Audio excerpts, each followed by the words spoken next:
आज की सबसे बड़ी खबर जिस पर हमारी लगातार नजर बनी हुई है, आज चुनाव आयोग 5 राज्यों में विधानसभा चुनाव की तारीखों का ऐलान कर सकता है। बस थोड़ी ही देर में चुनाव आयोग की पीसी होने वाली है, जिसमें चुनाव तारीखों का ऐलान हो सकता है। सीधे चलते हैं चुनाव आयोग, जहां पर प्रेस कॉन्फ्रेंस शुरू हो चुकी है।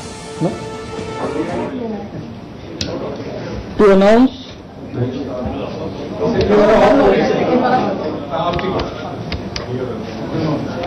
announce the poll schedule, right? So at the outset, on behalf of the Commission, I would like to apologize to friends from media for inconvenience caused by shifting of the press conference timing from 12:30 to 3 o'clock. This was necessitated because of certain compulsions. One of the states had to publish electoral roll finally on 8th of October, and we had a meeting with Director General CDAC, who are our technology experts, to resolve whatever difficulties they were facing till late evening, and it was thought that their engineers will be able to sort this out within 2 days, and by 8th it will be published. But this morning, after their assessment, it emerged that it will take more time. That is one. Second, there is a case pending with Honorable High Court about the electoral roll, and Honorable High Court had ordered that first the final roll must be shown to them on 8th, that is Monday. Only then it should be finally published. And third issue was, we will be giving you a press note for some by-elections. So third thing came just before I was leaving home from the Chief Secretary of our state, that because of certain forecasts, those by-elections should not be announced today, and we should wait for all those cyclone or something, whatever it is.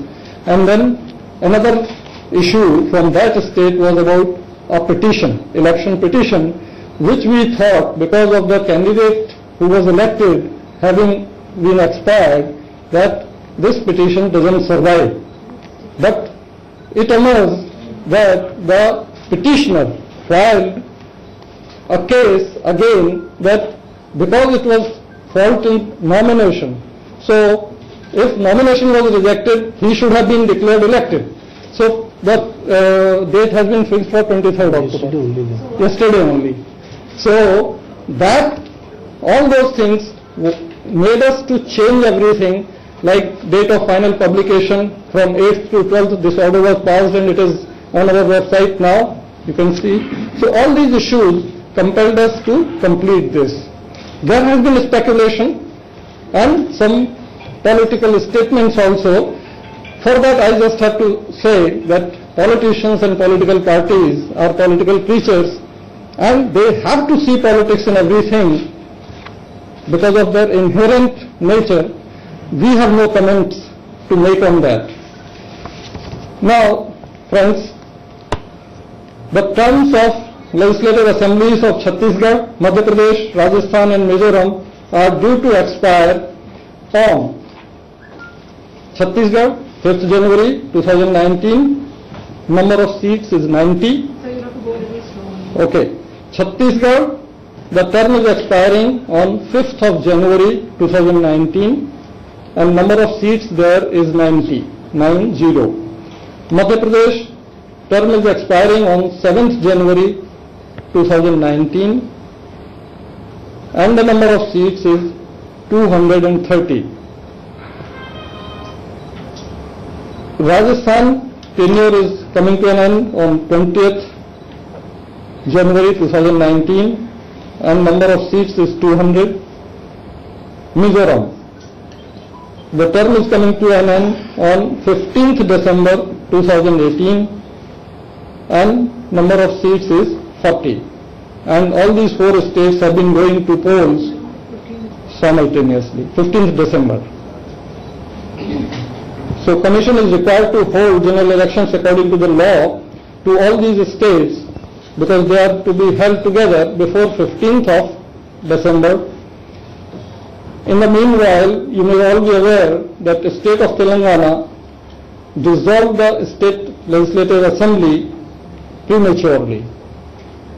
And as per the reference number 1 of 2002 to Honorable Supreme Court and their opinion thereon, it is incumbent on the Commission to hold the election as soon as possible and on the first occasion, but not later than 6 months. And therefore, that is also due. Electoral rolls,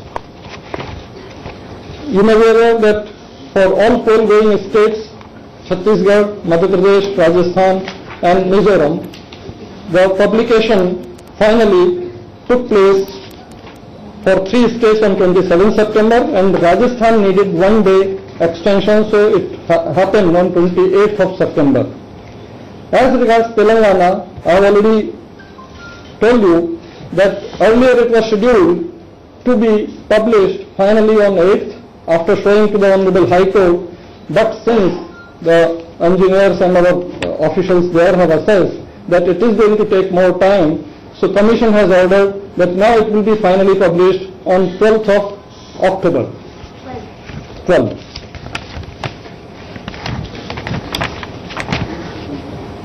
You may be aware that Commission distributes photo voter slips as an identity document. This will be done as per our convention. But in addition to that, Braille photo voter slip will also be given because this year Commission's theme is accessible elections.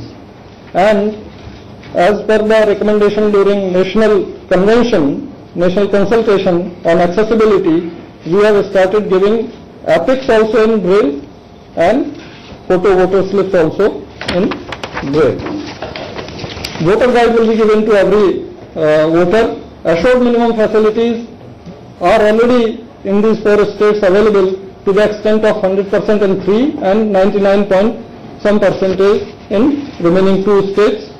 Voter assistance booth will be set up at every polling station because earlier these kiosks used to be set up by the political parties and these were creating a lot of problems, and therefore Commission had taken a call that the expenditure on these kiosks will be added to the candidate's expenditure account, and therefore now political parties are hesitant in setting up those booths. So Commission has started setting up voter assistance booths. All women managed polling stations, minimum 1 per legislative assembly will be set up, all women polling stations where even the security forces will be all women. As regards electronic voting machines and voter verifiable paper audit trail, the whole process as is done earlier or as was done earlier, first randomization, then second randomization, all those processes will be gone through, and for your information, in all these states, all the machines being used are Mark III, M3. These are the latest produced at Bharat Electronics and ECIL. VVPAT slip count shall remain 1 randomly selected polling station in each assembly constituency. Mock poll will be conducted at every polling station before the start of poll.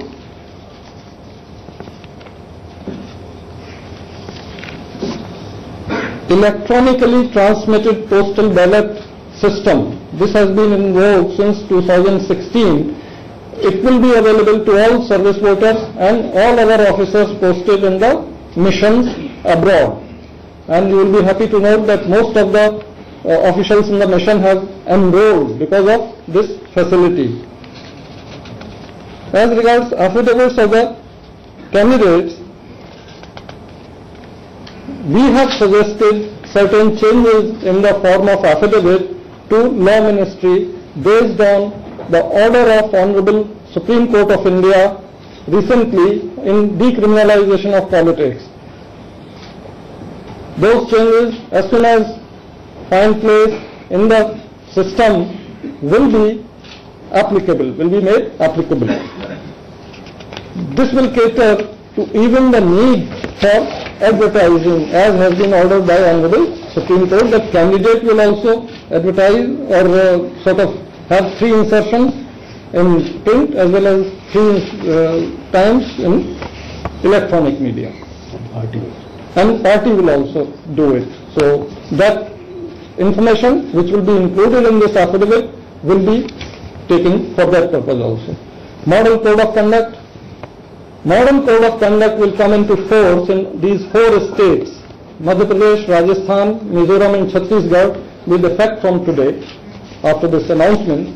And in Telangana, if you remember, Election Commission had taken a call that in such cases it will come into force on the day assembly is dissolved, because it's a caretaker government and elections are imminent, so Model Code of Conduct must apply immediately on premature dissolution.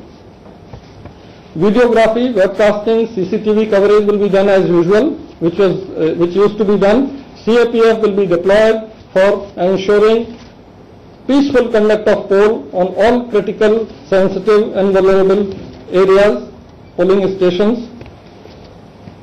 Measures to prevent public nuisance. There have been many petitions to the Election Commission that please take care of environment and ask the parties, candidates to use eco-friendly substances for preparing election campaign material, etc. And this is our call to ask the parties and candidates to follow this.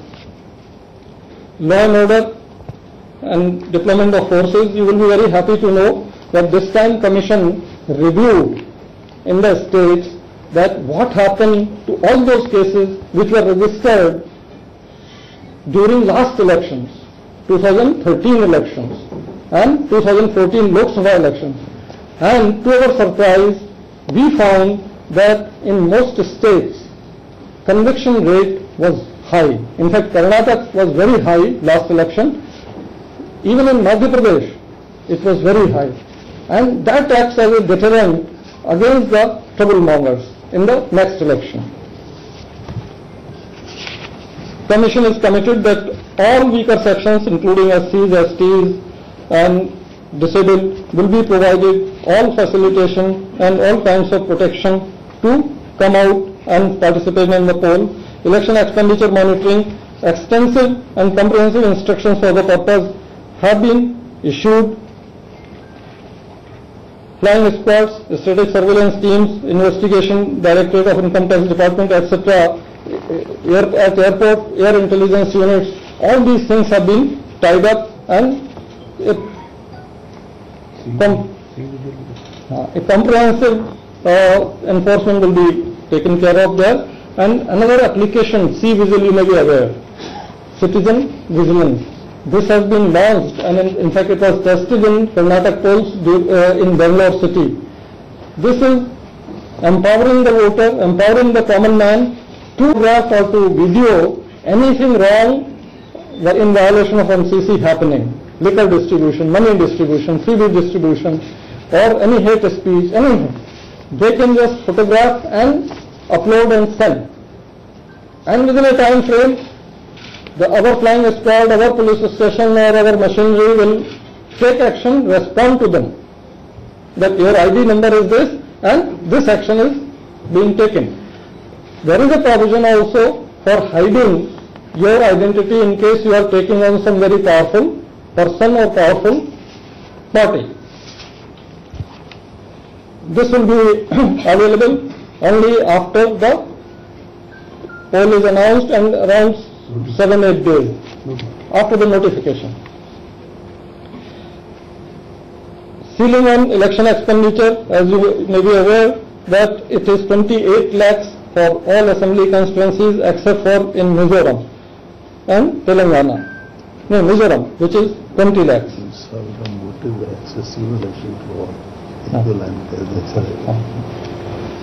Media engagement, the Commission has always considered the media as an important ally and a potent force multiplier in ensuring an effective and efficient election management. Hence, Commission has directed all the CEOs, all the DEOs of all poll-going states to continuously brief the media about the progress, about all the arrangements, so that public comes to know through the media. Media certification and monitoring committees are in place, and they will certify all advertisements to electronic media, and last 2 days, 48 hours before the closing of poll, even the print media. Monitoring of electronic and social media, I think we have already said a lot about this. Sweep programs are going on, and especially our focus this year is facilitating all the persons with disabilities to enroll and also to come out and vote, so that every voter comes out and vote and no voter is left behind. Observers will be deployed, general, police and expenditure observers. In addition, accessibility observers will also go to these states. New IT applications, I have already mentioned CVSIL, Suvidha for giving permission of public meeting etc. within 24 hours, Samadhan, Sugam and these other IT applications, these will be deployed in these elections. On poll day, our EMMC will furnish us all the monitoring reports, and we will be getting the inquiry from the field and responding to the media. Conduct of officials. Commission has already conveyed very firmly that conduct of all the officials right down to the SHO level will be seen by the Commission, and any partisan activity on the part of anyone will be dealt with most sternly. So they must all act in total non-partisan manner till the election. Commission is committed to maintain purity of elections and to deliver free, fair and transparent elections.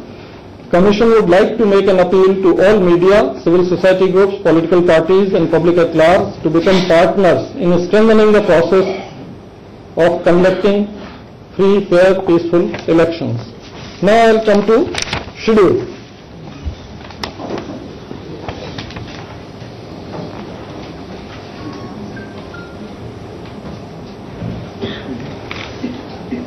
First phase will be Chhattisgarh, LWE affected area, that is southern part of Chhattisgarh. There notification will be issued on 16th October.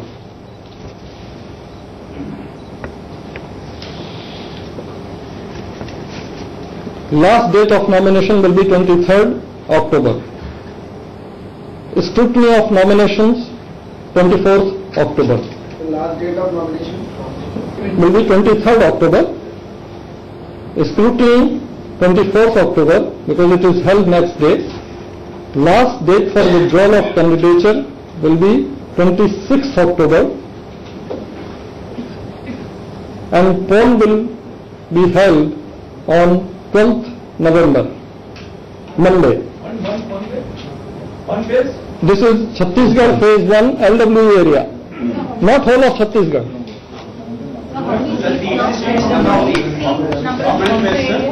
All this will be given to you in our press note, everything. Only LWE affected area, southern Chhattisgarh. This will be 18 assembly constituencies. 18. 1/8. Okay. Then Chhattisgarh phase 2. This will be northern Chhattisgarh, where 72 constituencies will be there, because in all 90 constituencies are there.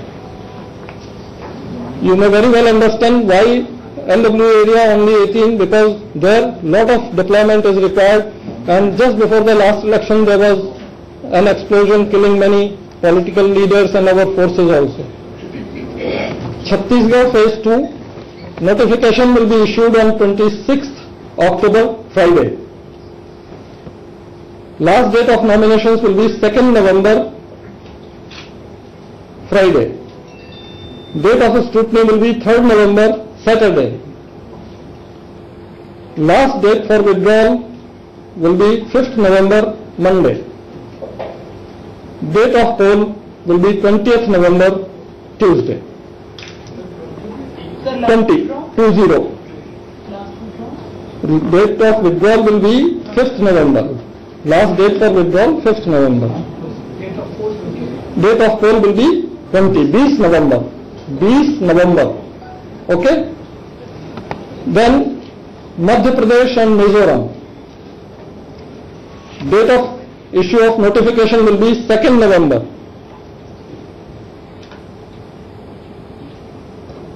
Last date of nominations will be 9th November, Friday. Scrutiny of nominations will be on 12th November, Monday. Last date for withdrawal of candidature will be 14th November, Wednesday. And date of poll will be 28th November, Wednesday. First phase. Single This is single phase, Madhya Pradesh whole, Mizoram whole. 28th November. Madhya Pradesh 230 constituencies and Mizoram 40. 28 November. Entire state of Mizoram and Madhya Pradesh 1 day. Okay? November 28th. Okay? Same day. I will come to that as a don't worry. Now Rajasthan and Telangana.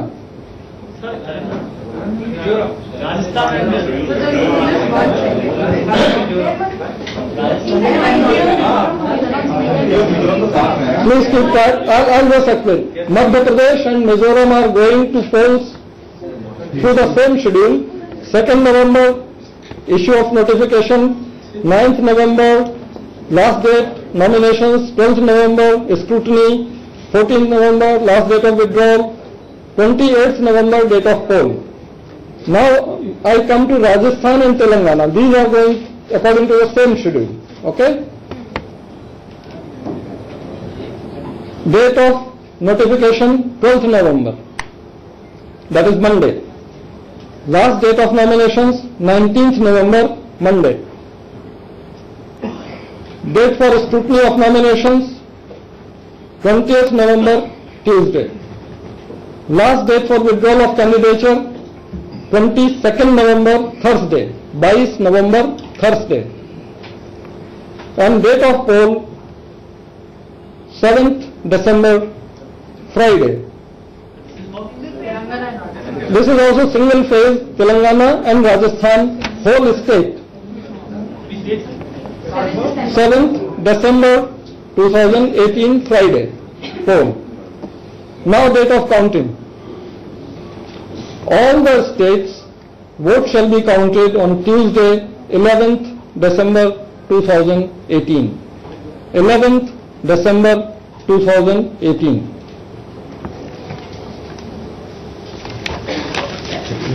You will get a separate press note for by-elections which are being also conducted simultaneously. Tamil Nadu by-elections also there? No. Tamil Nadu by-election and that Telangana electoral roll, those created this 2.5 hour delay. We were compelled to do it. Now the red carpet has been withdrawn from Tamil Nadu. Karnataka only, 3 parliamentary seats and 2 assembly seats. You want to have names? Yes. Okay. The names are Shimoga, parliament seat Shimoga, Bellary and Mandya. 3 parliamentary seats, and assembly is Ramanagaram and Jamkhandi. When is the date? The date of poll will be 3rd November. You will get the press note. So, Shimoga, Bellary and Mandya. And Ramanagaram and Jamkhandi assembly constituency. 3rd of November. Yeah. So now Tamil Nadu has said that Tamil Nadu Chief Secretary has written to the Commission that there are forecasts of cyclones and rains, so please don't announce now. After we have ascertained that things are okay, only then we will announce. And there is an election petition again in one case in which yesterday the thing has been filed that the petitioner should be declared elected, and therefore the court has given the date of 23rd October 2018. And keeping in mind these two things, Tamil Nadu by-elections will be announced separately and later on a later date. So, thank you very much. And coming to the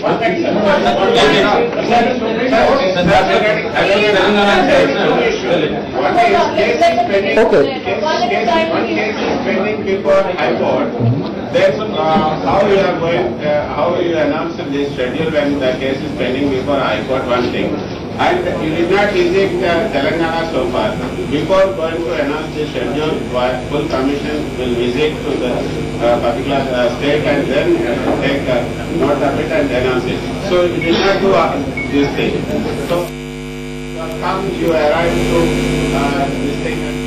आज की सबसे बड़ी खबर जिस पर हमारी लगातार नजर बनी हुई थी, नजर ये थी कि कब चुनाव होंगे। 12 और 20 तारीख को छत्तीसगढ़ के अंदर चुनाव होंगे, मध्य प्रदेश के अंदर 28 नवंबर को चुनाव होंगे और 7 दिसंबर को तेलंगाना और राजस्थान के अंदर चुनाव होंगे। यह अभी तक की खबर आ रही है। 28 नवंबर को मध्य प्रदेश और मिजोरम के अंदर चुनाव होंगे, राजस्थान में 7 दिसंबर को चुनाव होंगे और तेलंगाना में भी 7 दिसंबर को चुनाव होंगे। ऐसा चुनाव आयोग ने अभी बताया है। तेलंगाना में भी 7 दिसंबर को चुनाव होंगे, यानी अब 4 राज्य नहीं 5 राज्यों में चुनाव होंगे और 11 दिसंबर को घोषित होंगे परिणाम। 11 दिसंबर को परिणाम घोषित होंगे।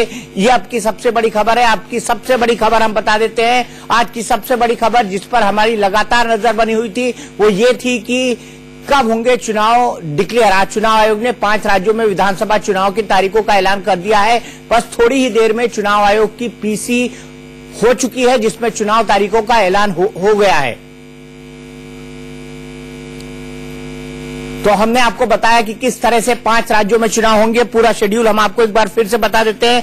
12 नवंबर मंडे को छत्तीसगढ़ में फेज 1 का चुनाव होगा, ये नक्सल प्रभावित इलाका होगा। 20 नवंबर को ट्यूसडे को छत्तीसगढ़ में फेज 2 का चुनाव होगा। मध्य प्रदेश में 28 नवंबर को चुनाव होगा और राजस्थान के अंदर और तेलंगाना के अंदर 7 दिसंबर को चुनाव होगा और 11 तारीख को डिक्लेयर किए जाएंगे परिणाम। एनके सिंह साहब हमारे साथ हैं, कांग्रेस के नेता अजय उपाध्याय साहब हमारे साथ हैं। सबसे पहले एनके सिंह आपसे जानना चाहूंगा कि ये जो चुनाव है ये कितने महत्वपूर्ण है भारतीय राजनीति की दशा और दिशा के लिए। देखिए इसमें कम से कम 3 जो राज्य हैं वो नॉर्थ इंडिया के राज्य हैं और आप ये जानते हैं कि नॉर्थ इंडिया में शेयर नंबर ऑफ सीट्स की वजह से नॉर्थ इंडिया डिसाइड करता है कि प्रधानमंत्री कौन बनेगा, देश का शासन कैसा होगा। एक ऐसा देश जिसका बजट 25 लाख करोड़ रुपए का है, उसका शासन कौन करेगा। 132 करोड़ की जनता है और इलेक्टोरेट इस साल करीब मुझे लगता है कि 90 करोड़ से ऊपर होंगे। तो जाहिर है कि नॉर्थ इंडिया डिसाइड करता है। तो 3 राज्य जो हैं मध्य प्रदेश, राजस्थान और छत्तीसगढ़। छत्तीसगढ़ में भले नंबर कम हो लेकिन कुल मिला के मध्य प्रदेश, राजस्थान में नंबर भी ज्यादा है और नॉर्थ इंडिया के साइके को वो रिफ्लेक्ट करते हैं। तो इस लिहाज से कहा जा सकता है कि यह सबसे इंपॉर्टेंट होगा और इन राज्यों के चुनाव के जो नतीजे होंगे, चूंकि इन तीनों में अगर आप देखें तो मध्य प्रदेश, राजस्थान और छत्तीसगढ़ यहां पे बीजेपी का शासन है, लिहाजा अगर बीजेपी के लिए कोई नुकसान होता है तो ये एक मैसेज जाएगा कि जनता, क्योंकि इस समय जो फॉर्मेट चल रहा है उसमें कोई भी अगर राज्य सरकार की भी गलती होती है तो केंद्र पे उसका रिफ्लेक्शन पड़ेगा। लेकिन अगर अच्छा हो जाता है तो यह भी होगा कि नहीं, केंद्र सरकार मोदी के नेतृत्व में जो चल रही है उसने अच्छा किया है, जनता ने इंडोर्स किया है और इसका भी मैसेज उसी शिद्दत से जाएगा। तो देखना यह होगा कि इन राज्यों में कैसे वोटर, तमाम जो स्थितियां हैं, वहां पे किसान आंदोलन भी मध्य प्रदेश में हुआ। आपने देखा कि मध्य प्रदेश में क्या स्थिति रही। अभी हाल में वेस्टर्न यूपी के किसानों ने दिल्ली आके किस तरह हंगामा किया। तो किसानों की नाराजगी एक नॉर्थ इंडिया में चल रही है, ये एक फैक्टर है। दूसरे, दलित को लेके एक काफी अजीब सी समस्या हो गई है जिसमें कि सुप्रीम कोर्ट का एक फैसला था। उस सुप्रीम कोर्ट के फैसले को देखते हुए अचानक ये किया गया कि उसको नलिफाई किया गया और एक कानून बनाया गया और फिर से जो पुरानी प्रैक्टिस थी कि अगर किसी शेड्यूल कास्ट के लोग ने, शेड्यूल ट्राइब के लोग ने कोई कंप्लेंट की है तो अगर और आपराधिक कंप्लेंट है जो कि आईपीसी प्रोविजंस में आता है तो उसमें इमीडिएट पहले गिरफ्तारी होगी, जो कि एक गलत परंपरा है, लेकिन है। उसको कांग्रेस गवर्नमेंट ने कानून के थ्रू सुप्रीम कोर्ट को नलिफाई करते हुए किया, तो इससे दलित नाराज है, दलित केंद्र से खुश है, राज्य सरकारों में चूंकि सवर्ण बहुत नाराज होकर एग्रेसिव हो गया है। तो अब समस्या यह है कि मध्य प्रदेश में आपको याद होगा दीपक जी कि चीफ मिनिस्टर ने जब ये कानून बना तो कहा था कि मेरे जिंदा रहते दलितों पे कोई कुछ कर नहीं सकता, और तो मजबूरी में उनको कहना पड़ा। ये मजबूरी, सपाक्स और जो आंदोलन थे, क्या बोलते हैं, करनी सेना के, वो बिल्कुल पीठ पर चले गए। अब इसका उल्टा हुआ, जब जैसे ही उन्होंने कहा तो बाई चांस मैं उस दिन भोपाल में था, उसके बाद सवर्ण जिस तरह से सड़कों पे आने लगा, उनको अपना स्टेटमेंट करीब 3 दिन के अंदर 72 घंटे के अंदर बदलना पड़ा। अगला स्टेटमेंट था कि नहीं, कानून चाहे कोई भी केंद्र सरकार का हो, हम इसके लिए पी करवाएंगे, प्रिलिमिनरी इंक्वायरी, और बिना गिरफ्तारी नहीं करेंगे। मतलब कि जो केंद्र का कानून नया बना था उसके खिलाफ चले गए। अभी 2 दिन पहले होम मिनिस्ट्री से एक लेटर सारे राज्यों को गया है कि आपको अक्षरशः उसको मानना पड़ेगा। ये अब दलित कंफ्यूज है एक तरफ कि मुख्यमंत्री क्या कह रहे हैं, और सवर्ण कंफ्यूज है कि केंद्र सरकार चाहती क्या है। अगर दलित के वोट से चाहिए तो सवर्ण नहीं देगा। हम मुद्दों पर आएंगे, लेकिन अजय उपाध्याय जी भी मेरे साथ हैं। अजय उपाध्याय जी, इसको आप सत्ता का सेमीफाइनल मानेंगे? निश्चित तौर पे जनतंत्र का ये महापर्व है और इस महापर्व का हम लोग स्वागत कर रहे हैं। विगत 5 वर्षों में और छत्तीसगढ़ मध्य प्रदेश में 15-20 वर्षों में जो राजनीति जिस तरह से हुई और जिस तरह से गरीब विरोधी, आदिवासी विरोधी, दलित विरोधी और मैं मानता हूं कि समाज विरोधी एक राजनीति करने का प्रयास की है भाजपा की सरकार ने, उसका एक तरह से सेमीफाइनल होगा। और निश्चित तौर पे जब रिजल्ट आएगा, रिजल्ट कांग्रेस के पक्ष में होगा, जनतंत्र के पक्ष में होगा और जनता की लड़ाई लड़ने वालों के पक्ष में होगा। जहां तक मध्य प्रदेश छत्तीसगढ़ की बात, अभी एक वरिष्ठ पत्रकार हमारे बीच है, एनके सिंह जी ने कहा किस तरह से वहां दलित वर्सेस अपर कास्ट की लड़ाई, हिंदू वर्सेस मुस्लिम, किसानों पर अत्याचार, गरीबों पर अत्याचार, नौकरी के नाम पे नौजवानों से झूठे वादे किए गए, बेरोजगारी से पूरा राज्य जो है ये त्रस्त है। हिंदी फिर 15 साल से बीजेपी की सरकार आ रही है इन तीनों राज्यों में, सिर्फ राजस्थान को अगर छोड़ दे, 2 राज्यों में 15 साल से बीजेपी की सरकार आ रही है। आपको अपने अंदर झांक कर देखना होगा, निश्चित तौर आपको अपने अंदर झांक कर देखना होगा जो उपाध्याय जी। दीपक भाई, सच आप बोल रहे हैं। जनता की जो भी निर्णय होते हैं उसको हमें सहर्ष स्वीकारना चाहिए। पिछले जो भी रिजल्ट थे उस रिजल्ट का एनालिसिस आप अपने हिसाब से करेंगे, लेकिन इस बार जो परिस्थितियां वहां है, किसानों पर जिस तरह गोलियां चली, शायद पिछले 15 वर्षों में शुरू के फेज में नहीं चली थी, किसानों के साथ जिस तरह से अत्याचार हुए, अभी जिस तरह दलित और अपर का सवर्ण की लड़ाई जिस तरह से लड़ाने का प्रयास की वर्तमान सरकार ने, केंद्र की सरकार और राज्य की सरकार, हिंदू और मुस्लिम के नाम पे जिस तरह से लगातार प्रयास हो रहे हैं लोगों को लड़ाने के, धार्मिक ध्रुवीकरण के, इससे जनता अब समझती है, सभी लोग जागरूक हैं, उन्हें समझ में आ गई है कि झूठे जुमले पार्टी जो है इससे जो है किसी न किसी रूप में अब हमें निजात पाना होगा और ये जनता की अदालत में निश्चित तौर पे इसका सही निर्णय होगा और सिरोधार है, हम स्वीकारेंगे इसको। आने वाला समय आपको रिजल्ट में दिखेगा। राजीव जेटली जी, 3 महत्वपूर्ण राज्य में, तेलंगाना की बात तो फिलहाल नहीं कर रहा हूं क्योंकि तेलंगाना की राजनीति दूसरी है, मध्य प्रदेश, छत्तीसगढ़ और राजस्थान, तीनों में आपकी सरकार है।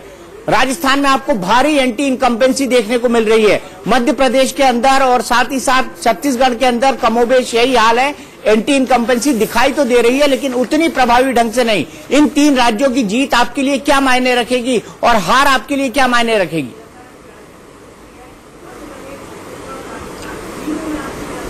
देखिए, मैं अभी सुन रहा था, मुझे लगता है कांग्रेस एक मैनिफेस्टो बनाएगी मध्य प्रदेश में, छत्तीसगढ़ में, और मैनिफेस्टो में यह बताया जाएगा कि अगर हमारी सरकार आई आपको वही दिन देंगे जो दिन आप देखा करते थे।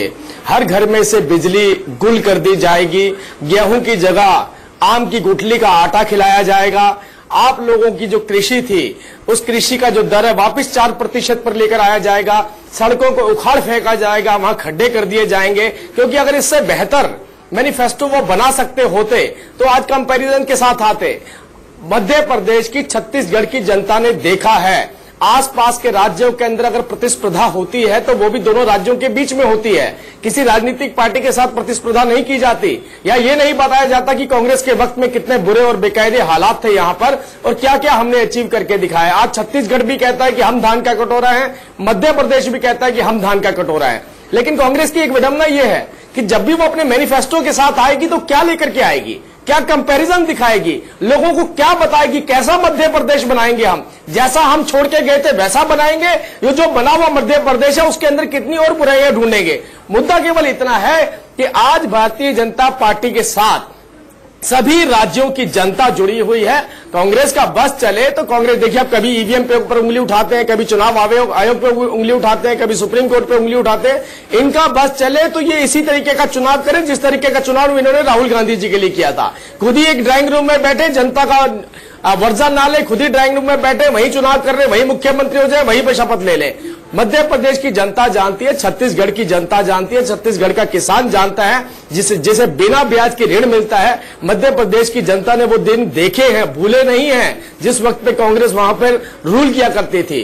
तो आज एक दोबारा मौका मिला है, दोबारा से भारतीय जनता पार्टी, हमारे मुख्यमंत्री शिवराज सिंह जी चौहान जी, रमन जी और राजस्थान के अंदर दोबारा से जनता भारतीय जनता पार्टी का ही चुनाव करने वाली और ही चुनने वाली है। बिल्कुल राजीव जी, आपने जो कहा उसी का जवाब मैं अजय उपाध्याय जी से लेता हूं। अजय जी, कई सारे आरोप उन्होंने आप पर लगा दिए, कई सारे आरोप लगाए, लेकिन एक आरोप मैं भी लगाता हूं कि आपने चुनाव आयोग जैसी निष्पक्ष संस्था के बारे में आज सवाल उठाए। आज सवाल उठाकर आपने ये कहा कि ये तो प्रधानमंत्री की सभा कराने के लिए सिर्फ 12:30 बजे से 3 बजे का वक्त किया गया। आखिर आपको नहीं लगता कि अगर स्वतंत्र संस्थाओं पर आप इस तरह से सवाल उठाएंगे तो भारत में तो कोई संस्था बचेगी ही नहीं?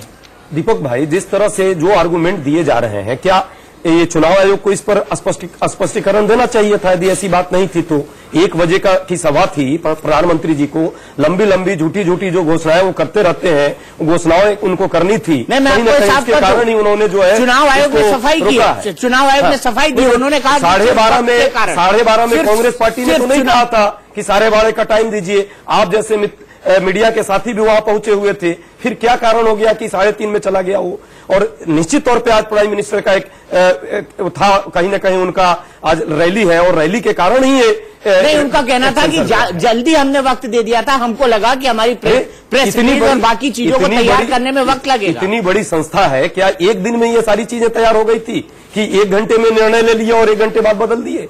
ये निर्णय के पीछे कहीं ना कहीं कोई कारण है, उस कारण की उनको स्पष्टता करनी चाहिए, गलत बात है। लेकिन दूसरी बात, जिस तरह से हमारे राजीव जी ने अभी बहुत सारी बातें की, धान का कटोरा निश्चित तौर पे छत्तीसगढ़ और मध्य प्रदेश है, लेकिन धान के कटोरे से अब धान नहीं निकल रहा है, अब नान निकल रहा है, नान का घोटाला निकल रहा है। इसको ध्यान रखें। जल जंगल जमीन पर अब आदिवासियों के जमीन पर कब्जा हो गया है, बड़े बड़े पूंजीपतियों का, सिर्फ वहां लूट और खसोट चल रहा है, कल कारखाने बंद हैं। और जब भी कांग्रेस की सरकार थी इन सब चीजों पर ध्यान दिया जाता था राजीव जी।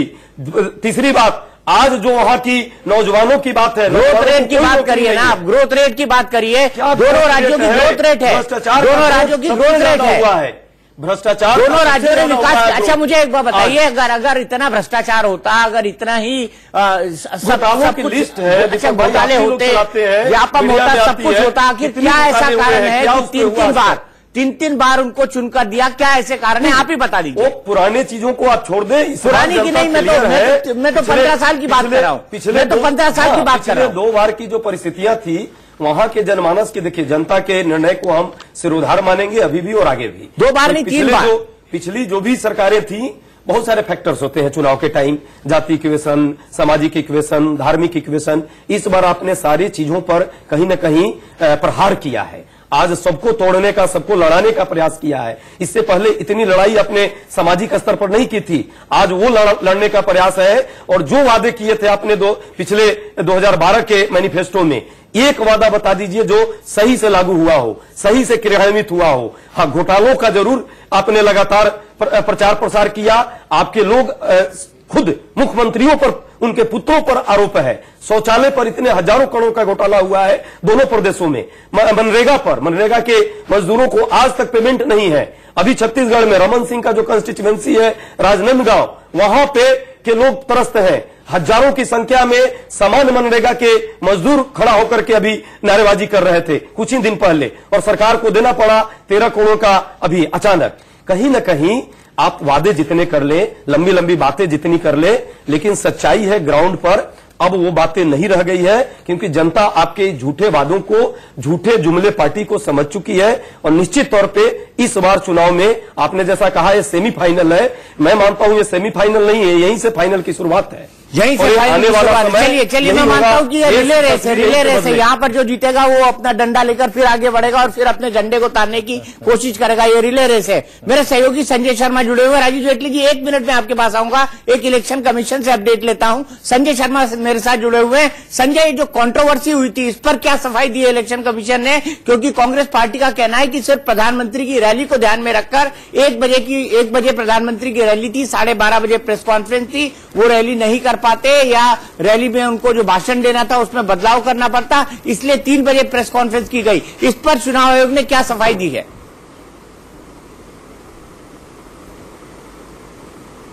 साफ कहा, 2 लाइन का उन्होंने जवाब दिया है। उनका कहना था कि चुनावी तैयारी में थोड़ा वक्त लगा, इसलिए चुनाव का जो समय था 12:30 की जगह 3 बजे समय किया गया। चूंकि चुनाव की प्रक्रिया सही तरीके से पूरी हो, तैयारियां पूरी हो, सिर्फ इसी वजह से ही चुनाव की प्रेस कॉन्फ्रेंस का समय बदला गया। इसके अलावा उनका और कोई जवाब नहीं था। दीपक, इसके अलावा कोई जवाब नहीं था। संजय, आप मध्य प्रदेश की राजनीति बहुत अच्छी तरह समझते हैं। मध्य प्रदेश की राजनीति आज की तारीख में क्या कह रही है? दीपक जी, जिस तरह से चुनाव की तारीखों का ऐलान हुआ, वैसे तो चुनाव आयोग पूरी तरह से निष्पक्ष संस्था है, लेकिन अगर बीजेपी का कोई नेता अगर चुनाव की तारीखों का चयन करता तो लगभग यही तारीखें होती। छत्तीसगढ़ में कांग्रेस सीडी कांड में उलझी पड़ी है, वहां पर चुनाव सबसे पहले घोषित कर दी गई 12 और 20 नवंबर को। मध्य प्रदेश में 28 तारीख को चुनाव है। सपा और बसपा दोनों चुनाव अलग अलग लड़ रही है, गठबंधन में आने को तैयार नहीं है कांग्रेस के साथ। सबसे बड़ा झटका है कांग्रेस के लिए, जो कांग्रेस 2019 में मोदी को रोकने के लिए महागठबंधन बनाने जा रही थी, मध्य प्रदेश में उसको सबसे तगड़ा झटका लगा है जब बसपा और सपा दोनों अलग अलग लड़ रही है। यहां तक कि गोंडवाना गणतंत्र पार्टी भी सपा के साथ मिलकर लड़ने जा रही है। तो कांग्रेस कुल मिलाकर के चारों खाने चित अभी से नजर आने लगी है, अकेली पड़ गई है, तरह तरह के बहाने दिए जा रहे हैं। और जहां पर राजस्थान में जहां पर कांग्रेस का अपर एंड दिखाई दे रहा था, वहां पर चुनाव सबसे लेट हो रहे हैं। 7 दिसंबर को चुनाव है, यानी कि पूरे की पूरे 2 महीने अभी बाकी हैं। यानी बीजेपी को तैयारियों के लिए पूरा वक्त मिलेगा। दीपक जी, बीजेपी को तैयारियों के लिए पूरा वक्त मिलेगा। राजीव जेटली जी के पास चलता हूं। राजीव जेटली जी, कांग्रेस आप पर आरोप लगा रही है कि आपकी चुनाव आयोग से कुछ सेटिंग है।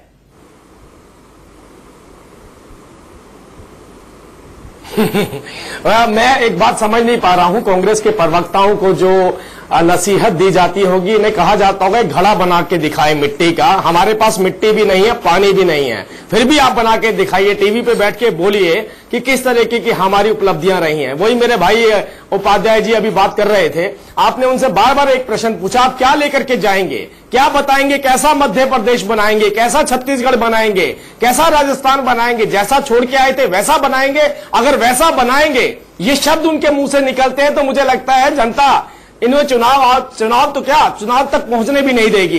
एक बात सबसे बड़ी जो इंपॉर्टेंट है वो ये है कि मैं बार बार इसी बात पे फोकस कर रहा हूं कि हर चुनाव राहुल गांधी जी के चुनाव की तरह नहीं होता। चुनाव में जनता अपनी सरकार को चुनती है। राहुल गांधी जी, कांग्रेस की मजबूरी हो सकती है कि एक ड्राइंग रूम में चुने जाते हो। आज जब जनता अपना चुनाव करेगी तो जनता विश्लेषण करेगी ग्रोथ रेट का, जो ग्रोथ रेट डबल डिजिट पे गई 4% से। जनता देखेगी 10% से ऊपर बिजली नहीं हुआ करती थी इन राज्यों के अंदर, आज 80% से ऊपर पहुंच गई है। जनता ये भी देखेगी कि हमारा एग्रीकल्चर ग्रोथ रेट क्या था और आज क्या है। बहुत सारे ऐसे फैक्टर हैं जिन फैक्टर के ऊपर कांग्रेस के पास कोई जवाब नहीं है। अगर जवाब हो तो मैं कहता हूं, मैं आग्रह करता हूं इनसे कि टीवी चैनल के ऊपर कम से कम मध्य प्रदेश की जनता को संबोधित करते हुए ये तो बोले कि हम जब आएंगे तो वैसा ही बनाएंगे जैसा छोड़ के गए। बहुत है, बात बोलेंगे तो मध्य प्रदेश की जनता क्यों खा रहे हैं चुनाव प्रचार की कांग्रेस को आज जरूरत सरकार को चलानी पड़ रही है, उसका एक्सप्लेनेशन तो बीजेपी दे रही है कि मंसूर खान कांग्रेस ने कराया था। क्या बात कर रहे हैं, उसका एक्सप्लेनेशन दिया मंसूर खान कांग्रेस ने करवाया था। जब कोई बात हो जाए, जब नाचे ना आवे आंगन टेढ़ा, आपको जब खुद अपने सरकार चलाने नहीं आती, किसानों की समस्याओं का समाधान नहीं हो पाता, किसानों की जो सजावटी गरीब 15 साल से जनता योजनाएं जो आप चलाते हैं, आप जनता को क्या समझते हैं? 15 साल समझ चुकी है वहां की जनता। 15 साल से आपको क्या देना है मध्य प्रदेश से झाड़ू मार के बाहर फेंक दिया गया।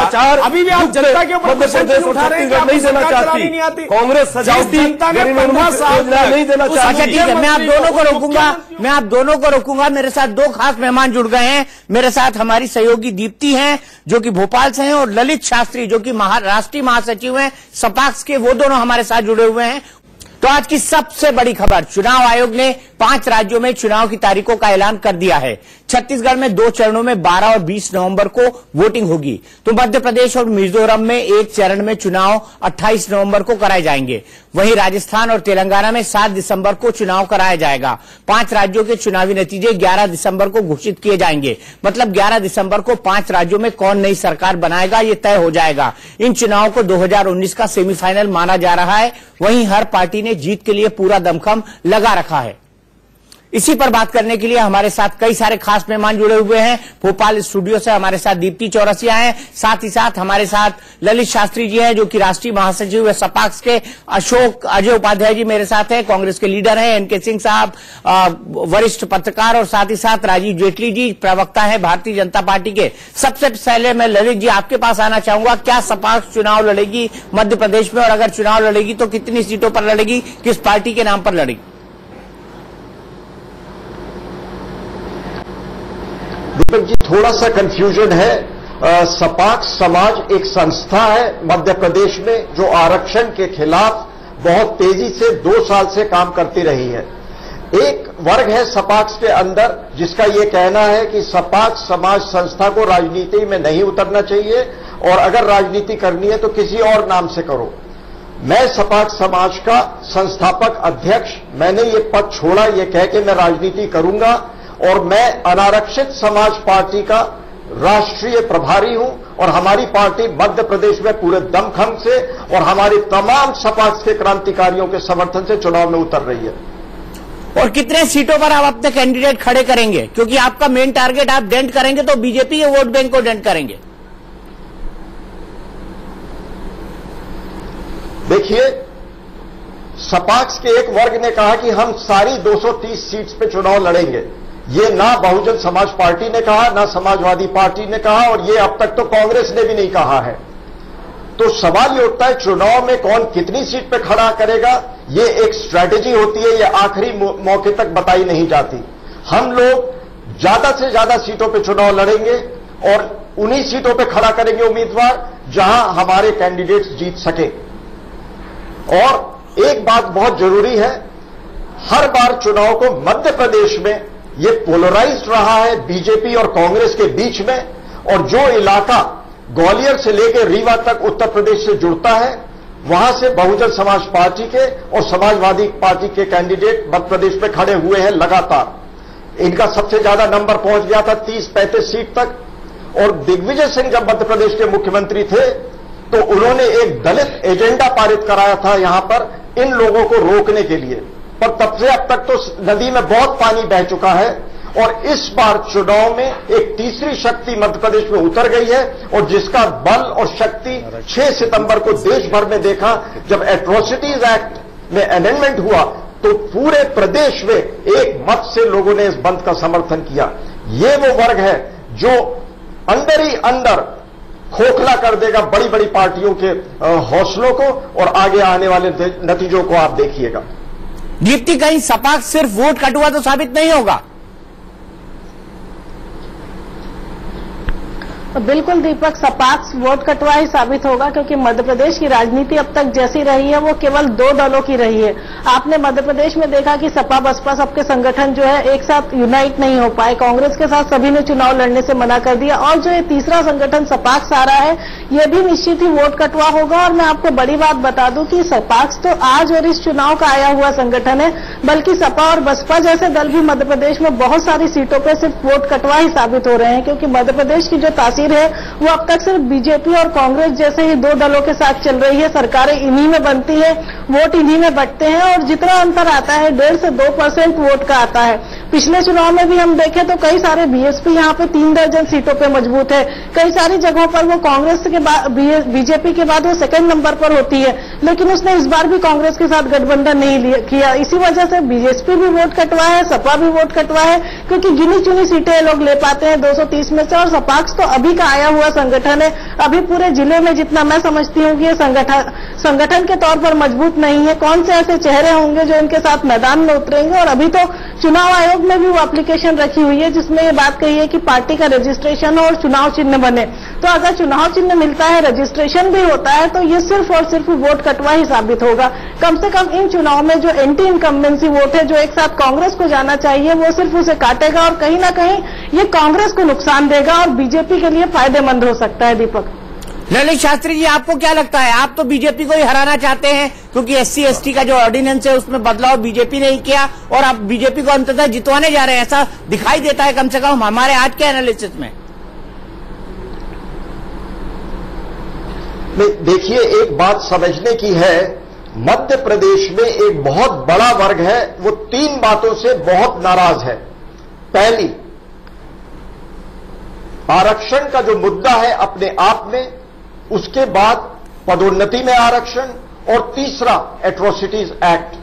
तो मध्य प्रदेश में एट्रोसिटीज एक्ट में जब अमेंडमेंट होता है, आखिरी बार पार्लियामेंट में जो हुआ, तो बहुत बड़ा वर्ग 70 से 75% यहां की जो आबादी है वो इस बात से बहुत नाराज है, ग्रसित है, और वो अपना मैंडेट देगी इस चुनाव में, जो कि कांग्रेस और भाजपा और हर राजनीतिक पार्टी के खिलाफ जाएगा। ठीक है, राजीव जेटली जी के पास चलते हैं। राजीव जेटली जी, इन 3 सवालों के नहीं है। ठीक है, ठीक है, राजीव जेटली जी, इन 3 सवालों के आपके पास क्या जवाब है? आप तो इसके पुरजोर समर्थक हैं।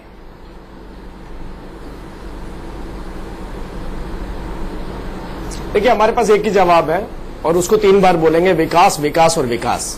हमारा चुनावी रण क्षेत्र अगर रहेगा किसी चीज पर आधारित तो वो केवल विकास पर रहेगा। चाहे वो छत्तीसगढ़ की बात करें, मध्य प्रदेश की बात करें, राजस्थान की बात करें, जहां पर भी हम चुनाव लड़ रहे हैं, हम कहीं पर भी ये बात नहीं उठाने वाले। जैसे अभी आपने देखा कांग्रेस की शुरुआत ही कहां से हुई थी, दलित, स्वर्ण जाति, पिछड़ी जाति, अगड़ी जाति, कोई विकास की बात नहीं कही, कोई अपना इतिहास नहीं उठा के देखा।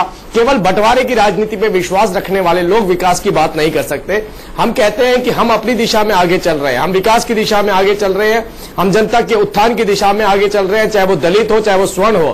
क्योंकि जातियां जो होती है, जाति में आर्थिक रूप से तो अक्षम और सक्षम हो सकता है, आर्थिक रूप से जो पिछड़े हुए लोग हैं, वो जिस भी जाति के, उसका उत्थान करना भी हमारी सरकार का दायित्व है, जो कार्य हम कर रहे हैं। नहीं, सपास तो यही कह रहा है, लेकिन उनका उत्थान नहीं हो रहा है। राजीव जेटली जी, मैं मध्य प्रदेश के संदर्भ में आपको साफ बताना चाहता हूं कि मैं मध्य प्रदेश के लंबे दौरे पर गया था और वहां जो मुझे लगा कि सपाक्स सिर्फ यही बात कर रहा है कि SC/ST का उत्थान तो हो रहा है। अब उनका कहना है कि राष्ट्रपति अगर हमारे किसी एक विशिष्ट जाति के हैं तो उनके बेटों को आरक्षण क्यों मिले, कोई MLA है उसके बेटे को आरक्षण क्यों मिले, कोई मंत्री है उसके बेटे को आरक्षण क्यों मिले, कोई IAS है उसके बेटे को आरक्षण क्यों मिले, कोई IPS है उसके बेटे को आरक्षण क्यों मिले। और ये जो लावा है ये धीरे धीरे सुलगता जा रहा है मध्य प्रदेश के अंदर, सड़कों पर दिखाई दे रहा है। आपको करणी सेना की मैं एक रैली की याद दिलाऊं जिसमें कम से कम 2 लाख लोग इकट्ठे हुए थे उज्जैन के अंदर। आपको ये क्या लगता है, क्या आपके लिए ये चुनौती नहीं है? चलिए, भले से मैंने कांग्रेस को एक तरफ रखा, फिलहाल के लिए मैं मानता हूं कि कांग्रेस नहीं है, हालांकि कांग्रेस है और कांग्रेस का मजबूत संगठन वहां पर है, मजबूत जनाधार वहां पर है, इससे इनकार नहीं किया जा सकता। आप पिछली बार का उनका वोट परसेंटेज देख सकते हैं, लेकिन ये जो समाज के अंदर तीसरा तबका जाग उठा है, इसका क्या करेंगे आप?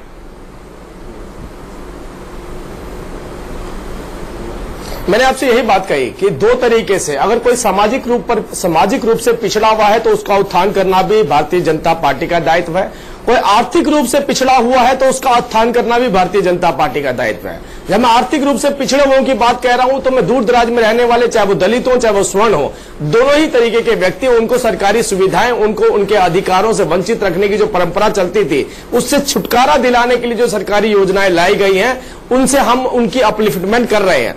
वो अलग बात है। मैंने आपसे कहा कि ये भी एक इशू है कि जो सामाजिक रूप से पिछड़ा है उसको उठाने का कार्य भी हमारी ही सरकार ने करना है, और हमारी सरकार किसी भी तरीके से किसी भी कानून को मिसयूज नहीं होने देना चाहती। यही हमारा एजेंडा है। आज देखिए अभी अब कांग्रेस की भी बात कर लीजिए, किसी की बात कीजिए, किसी राजनीतिक पार्टी की, वो खुलकर इसके ऊपर चर्चा नहीं करना चाहते। अच्छा, राजीव जेटली जी एनके सिंह साहब आपसे सवाल पूछना चाहते हैं। हम कहते हैं राजीव जेटली जी एनके सिंह साहब आपसे एक सवाल पूछना चाहते हैं। जी एनके सिंह साहब पूछिए। राजीव जी, वो थोड़ा पैराडॉक्सिकल है आपके दोनों स्टेटमेंट्स। अगर आप गौर से देखें, सुप्रीम कोर्ट ने बहुत ही उससे कहा था कि इसका मिसयूज हो रहा है, लिहाजा इसमें जो इंस्टेंट गिरफ्तारी होती है उसे रोक दिया जाए, एक पी होना चाहिए, प्रिलिमिनरी इंक्वायरी। आपकी केंद्र सरकार ने उसको नलिफाई करने के लिए एक नया कानून दिया और उसके तहत उसने सेक्शन 18(1) में यह प्रोविजन रखा कि जैसे ही कंप्लेंट आए इंस्टेंट अरेस्ट हो, no provision of PE and no discussion with senior officers. ये दो चीजें उसमें 18A में है। इसका सीधा मतलब है कि जैसे ही दलित ने कंप्लेंट किया, इमीडिएट इंस्टेंट अरेस्ट होगा, कोई इंक्वायरी प्रिलिमिनरी नहीं होगी, जो कि अन्य राज्यों अन्य केसेस में होता है। ये मैसेज चला गया नीचे। उधर शिवराज सिंह कह रहे हैं अपने मीटिंग में कि नहीं, हम तो पी भी कराएंगे, हम तो सीनियर अफसर से एक बार उसको फिर से अप्रूवल लेंगे। तो ये पैराडॉक्सिकल हो गया है। आपको लगता नहीं है कि इससे दोनों आपसे नाराज हो गए हैं? एक केंद्र से नाराज है तो दूसरा जो सवर्ण है वो केंद्र से नाराज है, तो ये शिवराज सिंह चौहान की बात से नाराज है। तो ये आपके लिए गले की फांस बन गया एक तरह से। जेटली जी जवाब दीजिए। देखिए, गुड गवर्नेंस का मतलब ही ये होता है जब आप कानून का मिसयूज नहीं होने देते हैं, और यही हमारी सरकार ने सुनिश्चित किया है कि जो भी कानून लाया जाए, अगर उस कानून का मिसयूज होता है तो चाहे वो स्वर्ण हो चाहे वो दलित हो, वो दोनों के ही खिलाफ जाता है। हमने इस बात को सुनिश्चित किया कि जो कानून किसी को सामाजिक स्तर पर उठा सकता है, किसी दलित भाई को, किसी दलित समाज से जुड़े व्यक्ति को अगर वो उठा सकता है, तो किसी स्वर्ण को गिरने भी ना दिया जाए। कानून का दुरुपयोग करके कोई उसका कानून को हथियार बना के किसी के ऊपर कोई बेकायदगी ना कर सके, इसे ही गुड गवर्नेंस कहते हैं। और हम गुड गवर्नेंस पे विश्वास रखते हैं। गुड गवर्नेंस पे विश्वास रखने की वजह ही है जिसमें हम ये समन्वय और तालमेल बना सकते हैं कि ना स्वर्णों के अधिकार का हनन हो, ना दलितों के सामाजिक अधिकार का हनन हो। सपाक्स के सज्जन ललित शास्त्री जी कुछ बोलना चाह रहे हैं। शास्त्री जी, मैं आपसे जानना चाहता हूं, क्या राजीव जेटली जी के बयान से आप संतुष्ट हैं? देखिए, ये बिल्कुल राजनीतिक और चुनाव के दरवाजे पे खड़े होकर दिया गया बयान है। पहली बात, इन्होंने कुछ देर पहले ये बोली, उन्होंने ये बोला कि वो उनकी पार्टी सबका वेलफेयर देखेगी, उनके लिए ना कोई दलित है ना सवर्ण है, सबका भला करेगी। अरे ये तो जो भी सत्ता में आएगा वो करेगा। सवाल उठता है, जब सुप्रीम कोर्ट ने लोगों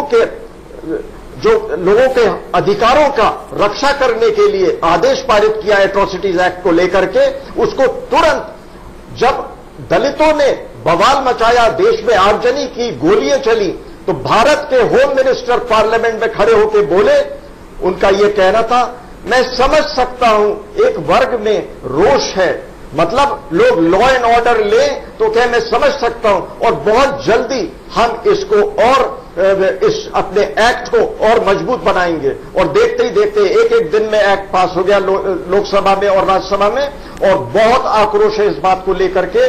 और अगर ये बात करते हैं गवर्नेंस की, तो हमारे यहां एक कॉमन इंडियन पीनल कोड क्यों नहीं है सबके लिए? ये दो अलग अलग क्राइम को देखने के लिए हमने क्यों बना रखे हैं? एक देश एक संदेश, एक देश एक लॉ, ये क्यों नहीं है सबके लिए? ये बहुत जरूरी हो गया है। और अब लोग वोट बैंक की पॉलिटिक्स नकारने वाले हैं, और चुनाव में देख लीजिएगा आप, यही नतीजा होगा। मेंबर्स ऑफ पार्लियामेंट गांव में जा रहे हैं, लोग काले झंडे दिखा रहे हैं, उनको उनके गांव में नहीं घुसने दे रहे हैं।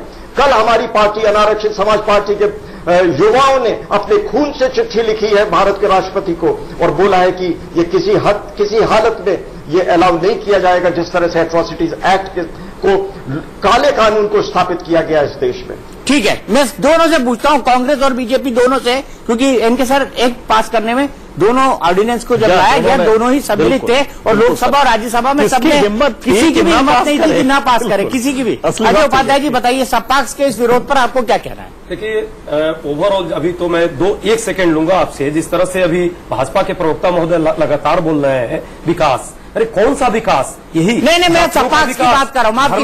माफ कीजिएगा अजय उपाध्याय जी, बात नहीं घुमाइए, आप बात करिए SC/ST एक्ट पर, आप बात करिए SC/ST एक्ट पर। इस इशू पर कांग्रेस का स्पष्ट दृष्टिकोण है कि जो भी समाज के हित में हो, राष्ट्र क्या समाज हो, ये तो आप बताए ना, समाज और राष्ट्र का हित, ये तो आप बताएंगे ना, समाज और राष्ट्र का हित। भाजपा के कौन बताए? नहीं, भाजपा के लोग उसमें नहीं आए। मैं तो आपकी पार्टी, आज तक मैं तो आपकी पार्टी का राय पूछ रहा हूँ। पार्टी की राय, मैं आपकी पार्टी की राय बताइए ना, पार्टी की राय क्या है? पार्टी की राय क्या बताइए? जो नीचे है उनका विकास होना चाहिए, उनका उत्थान होना चाहिए। नहीं, आप ये बताइए SC/ST एट्रोसिटी एक्ट, आप ये बताइए अजय उपाध्याय जी, होना चाहिए बिल्कुल कोई प्रश्न नहीं है। बिल्कुल आप पॉइंट टू पॉइंट बात करिए Ajay Upadhyay ji, point two point बात करिए, इस तरह के आर्गुमेंट से काम नहीं चलेगा।